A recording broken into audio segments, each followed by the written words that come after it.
Hello, this is the Mersk. I'm making a video about my in-game settings, my mouse sensitivity, as well as my rig and its specs.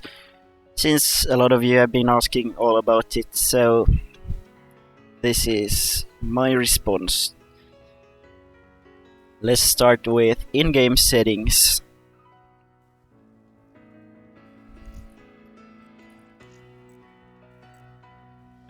Now, I like to keep my screen resolution at the same as my system's monitor, which is 1440p. Now, if you have it at something else, your in-game HUD will actually render in a much lower resolution, which doesn't look as sharp and nice as it would in your native resolution. So that's why I like to keep my screen resolution at what it's supposed to be. Now, what you want to tinker about with is the rendering resolution. So, if I really want some performance, I keep it at 70%. 80% is my maximum with this setup. Since I don't see much difference between 80% and 100% or above, I never go above 80%, except when I play campaign. So there's that. I don't have VSync, nobody should ever use it, because that's the most retarded thing to enable in a first-person shooter, since it gives so much input lag. Moving on, I have my texture quality at medium. It doesn't affect my performance noticeably, so I keep it at that. Low looks absolutely terrible, so medium is the way to go. Texture filtering doesn't affect your performance, so you can keep it at high.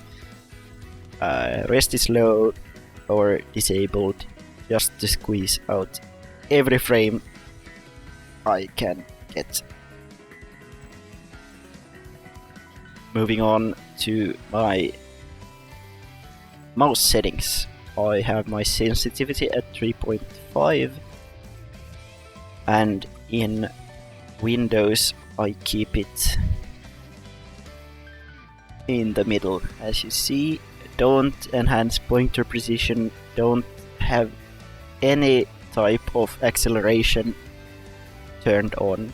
As you see, I don't have any acceleration, no filtering, nothing like that. All you just need to have is a sensitivity you're comfortable with, and you want to keep that sensitivity same in all of the first-person shooters you're playing.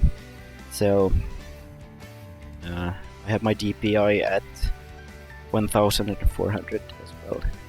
For anyone wondering, I could get it up to 12,000, but I'm really fine with 1400. So there's that. The rig I use has a GTX 970, which I have overclocked using the stock overclocking software you get with Gigabytes products.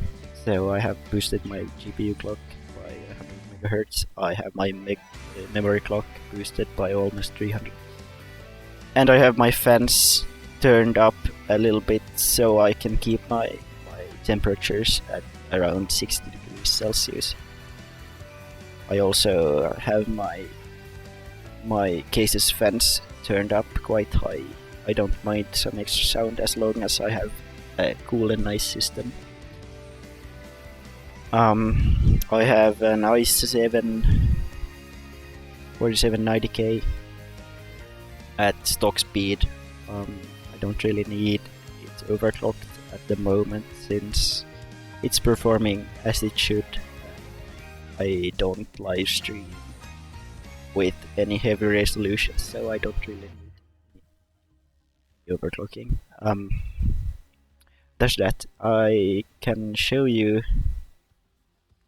how all this performs in game, and since I usually play Nuketown, I'm gonna start a Nuketown match.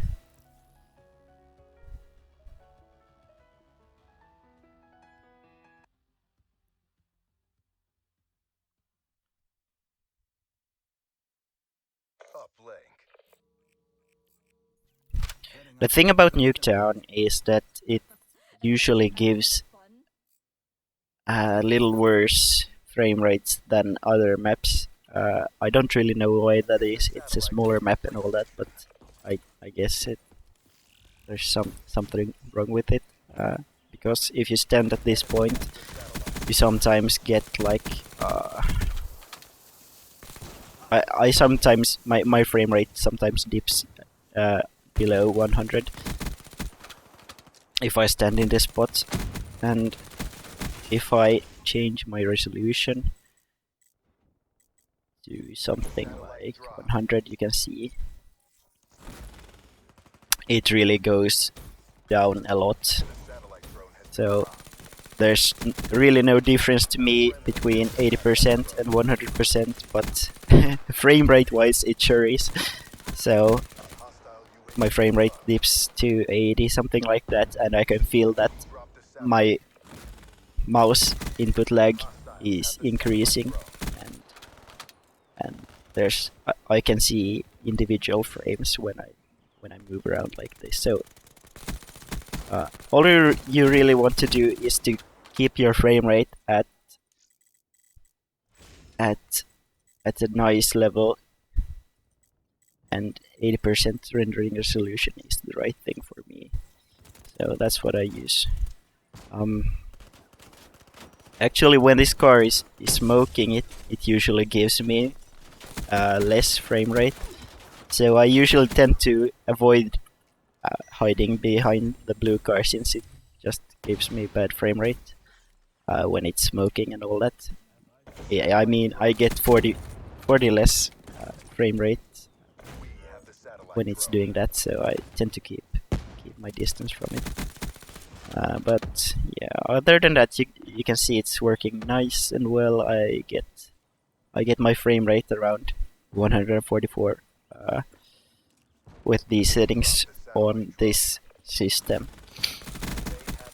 And of course, nobody has the same system, but you might have more RAM, you might have less, you might have a bigger screen, you might have a different CPU.